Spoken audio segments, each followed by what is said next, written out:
If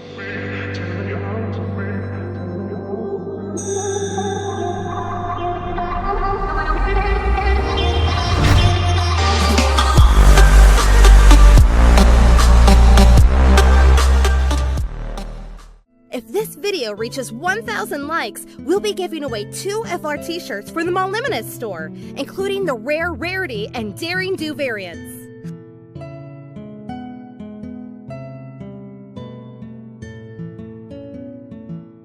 What is up, my lovely subscribers? It is me, Faith and Moliminous, and I'm here with another chill top 10. This one's gonna be a lot more chill, a lot less structured, more like a conversation between me and you about some of the best villains in MLP that need to make a return. These are the villains that had so much potential and weren't fully fleshed out, or villains whose story arcs we shouldn't be completely done with, that need to have a reboot per se. They need to have JJ Abrams come back and redesign the character for our viewing pleasure.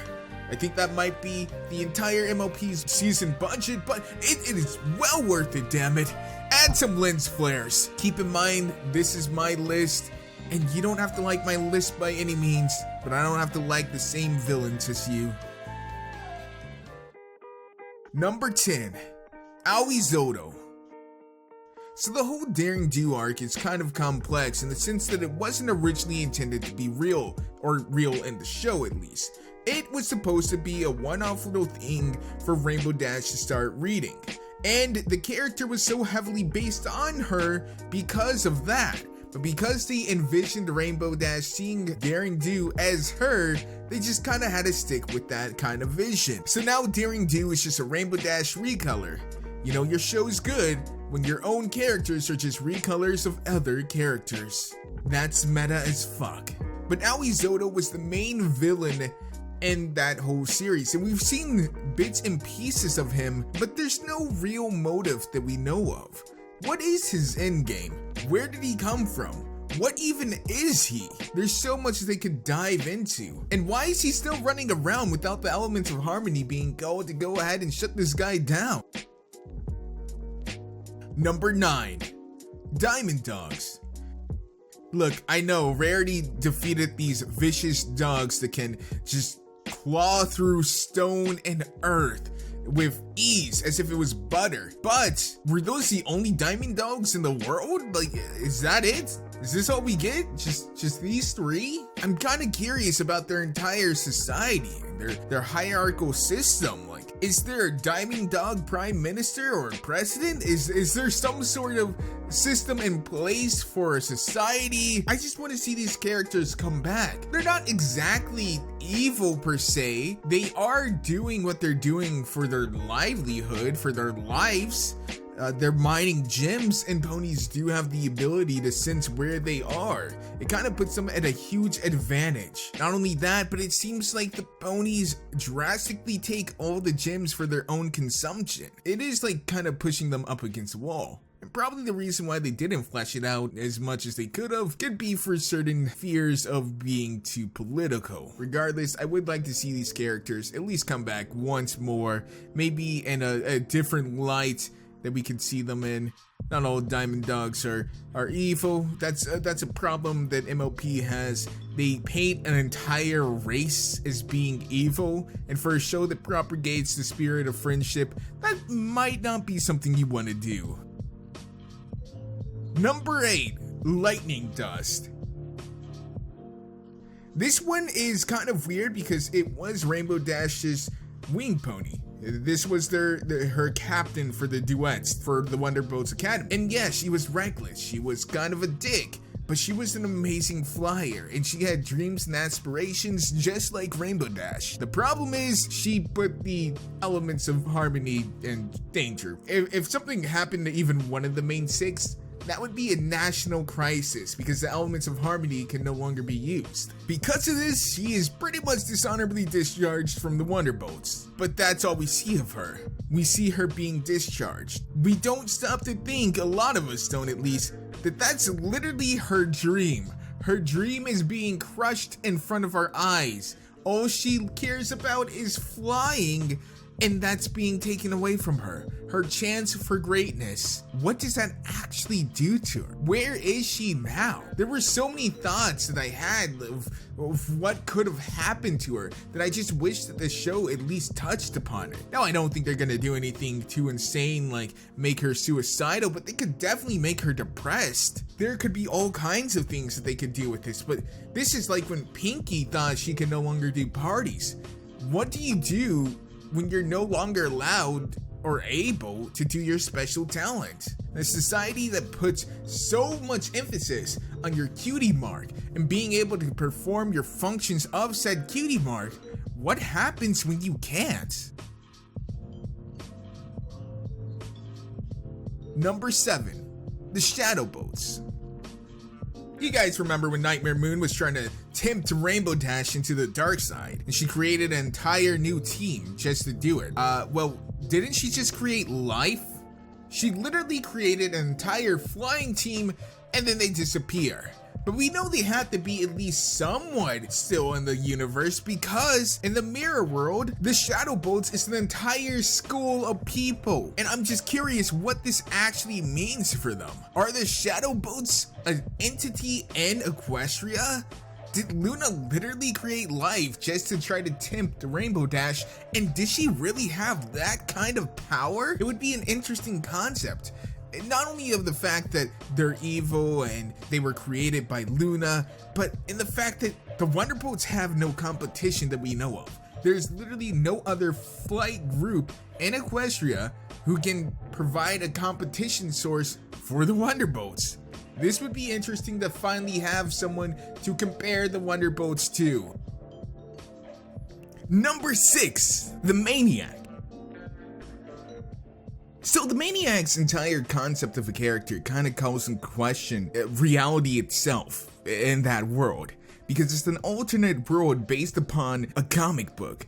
Pretty much someone drew a comic book and that world became its own world, which now means that MLP can no longer consider itself to be an original world either. And it's kind of actually something that should make them question all of their existence. That would be an amazing episode idea, which would never, ever actually be taken on. That's just too complex. But the Maniac herself is a pretty weird villain. It's obviously paying homage to the Joker, from the chemical bath to her green and purple color scheme, even down to the henchmen.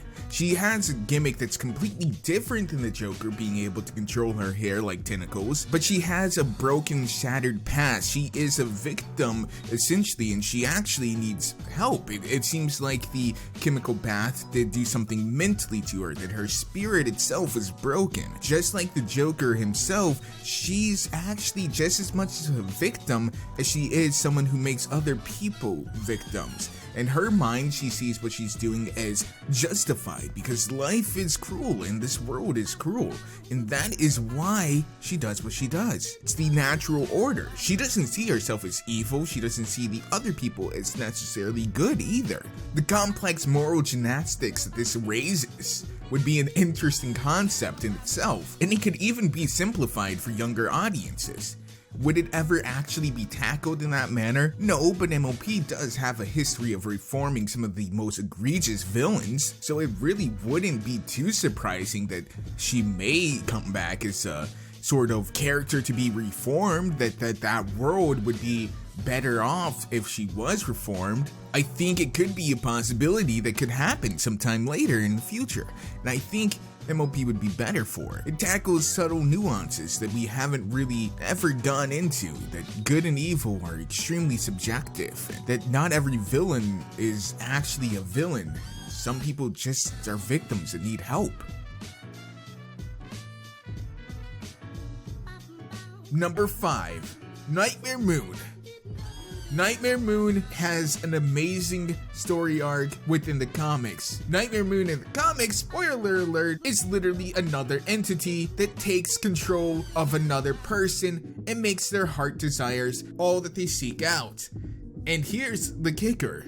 Nightmare Moon has taken over not only Luna, but Rarity, and had an entire kingdom on the moon. A lot of people wanted to know what Nightmare Moon did on the moon. Well, she ruled. She ruled other dark entities. This would be amazing to even just touch upon briefly in the show.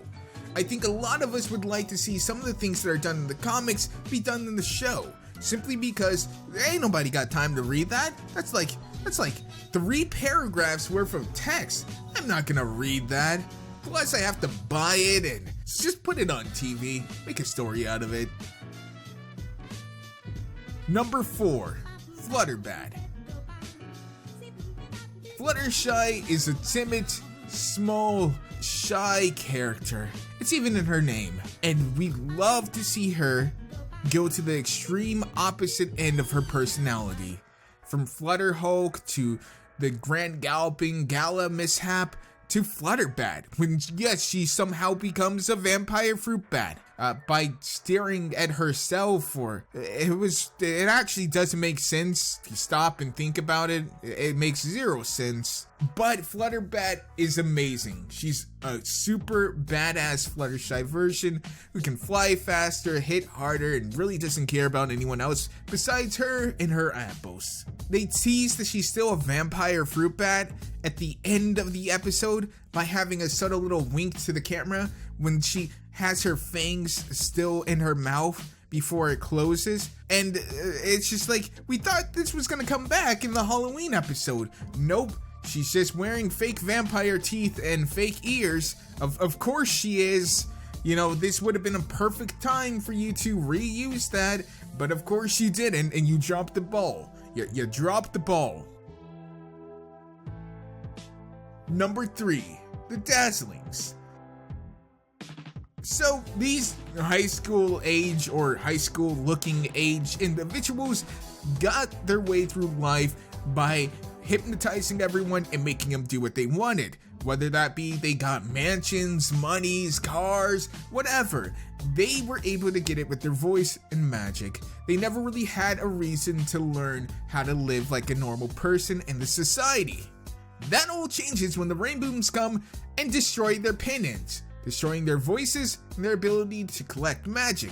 Now there's a couple of things that people have theorized, such as they are no longer able to eat. You didn't purify them, and if they still need negative energy to live, then well, didn't you just force them to starve to death? Isn't that what you just sentenced them to? Which is way worse than just normally killing them like you did certain other people. But not only that, if they lived, what would they do? They have no birth certificates, no probably skills really, their skills were saying, and they have no history of employment. Where are they going to go? They are literal high school girls with 0 education on file, no IDs, no social security numbers, no family.